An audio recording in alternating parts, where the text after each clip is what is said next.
Everyone sort of has the same question. Why Bridgeport? Well, it's really sort of a three-pronged reason. First and foremost, I've been in Bridgeport for years. I've been working in this town since 15 years ago with a not-for-profit that I started when I was playing semi-pro football.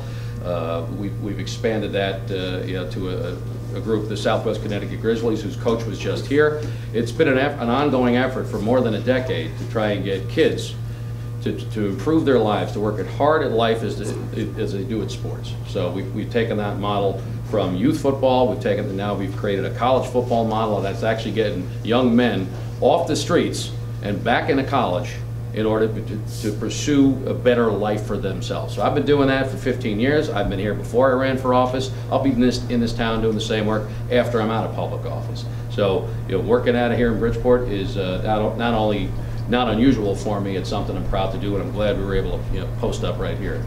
Secondly, I have family in Bridgeport. My sister lives up in the north end of town. She's been here for years.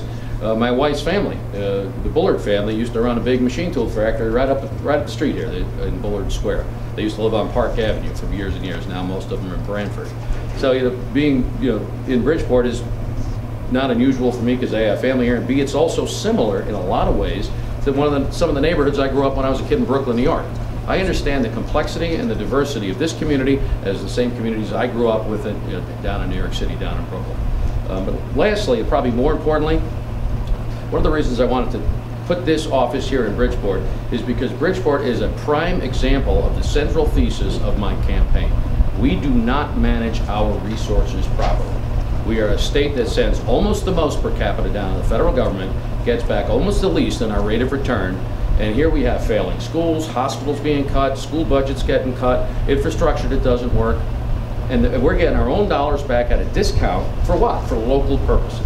We have the federal government send us back 60-something cents on the dollar historically, which puts us at the bottom of the rate of return list, and then telling us how to spend our own money. Telling us how to spend our own money on local issues. Which cops to hire? How many firemen can you hire? Can you build a road? Can we put up a street sign? I mean, I've been a state rep up in Hartford for the last 6 years, representing Reading, Easton, and Weston. And the primary example that just blew my mind came up about maybe 5 months ago. We're changing the laws in the Judiciary Committee about fines and whatnot, people who hit pedestrians. We couldn't change the laws in the state of Connecticut because it could have put our safe sidewalk funds from the federal government at risk. We can't cross the street in the state of Connecticut without worrying about how much of our own money we might get back from the federal government that doesn't answer to us. That is the wrong way to manage your resources. That is not the way we're going to improve people's lives, and that's one of the reasons that the promise and prosperity that was the central theme of this state 20-something years ago is slowly bleeding out of the state. We can return promise and prosperity to this county and to this state because guess what? We still have the resources to do it. We just haven't had the management to do it. They got a federal government that bleeds us dry. We got a state government that's done a bad job managing what's left. So between the two, the reason I left the State House and I'm running for Congress is to try and improve that relationship, to try and improve that. It's not sexy stuff, but it's important stuff. What did we just hear yesterday? What did we just hear yesterday? The schools, Judge McCoucher just issued a 90-page decision panning the way the state of Connecticut is funding and managing its schools.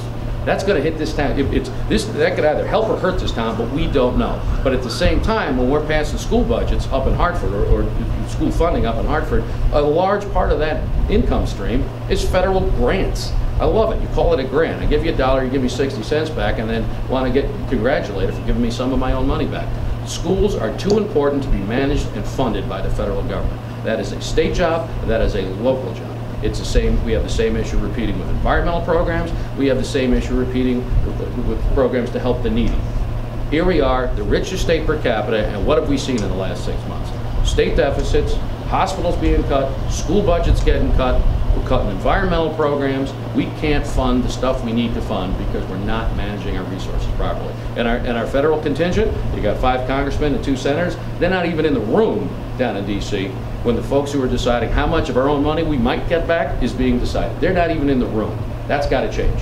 Because I don't care if it's a Republican Congress or Democratic Congress, if someone is bleeding off our resources and it's hurting our state, they're going to hear from me. They're going to hear from me.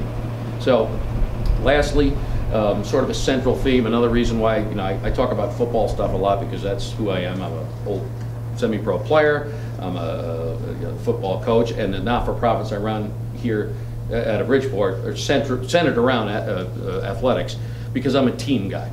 And that's something that we've lacked in the state, and our federal delegation lacked the concept of team. This isn't Democrats versus Republicans. This is this team, this people of the state of Connecticut that need to work together and put people above politics. That's what I've done in Hartford for the last 6 years. That's what I've been doing before I was in Hartford for the years before that. That's what I'm going to continue to do, whether it's in DC or anywhere else. We got to start managing our lives like a team, work together, and try and make things better, because we can. We're lucky enough to have the resources to do it. We just need to have the leadership to be able to do it, and we haven't had it. So that's why I'm running. That's why we're opening up this office. We're going to have some debates. We're going to have all kinds of fun. I don't know if anyone has any questions, but if you do, fire away. Now's your time. John, I Barbara came from Weston, and I just wanted to ask you, as a congressman, what do you think you might be able to do to help improve the transportation situation in our state? Yeah, that's a real good question, especially now. I was down at a rally yesterday talking about the reconstruction of the walk bridge in Norwalk, and how that's all being managed. I mean, one of the primary, thanks for the question, one of the primary issues that's popped up in the last 6 years, transportation-wise, that I saw in Hartford that triggered this run was how we had, what was it, 4 or 5 years ago, we had over $500 million coming from the federal government to build a busway. $500 million. Come in the state of Connecticut, put it where you want. The New Britain to Hartford busway. Where did it go? It went from a town that doesn't have a whole lot of jobs to a town that doesn't have a whole lot of jobs to give. If I'm in Congress, someone's going to hear from me. That $600 million should have been spent down here connecting Bridgeport to Stamford, or something in between. That $500 million was misspent resources that did not improve and could have improved the transportation infrastructure in this county.